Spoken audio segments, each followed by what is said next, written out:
ধৈর্যহীন হওয়া যায় না। ধৈর্য বিশাল একটা জিনিস।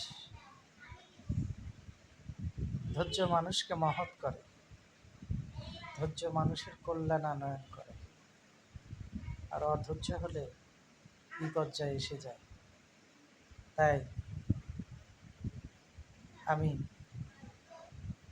নিজেও সেই চেষ্টায় আছি, এবং আপনারা যারা আমার এই কথাগুলো শুনছেন তারাও মানার চেষ্টা করবেন।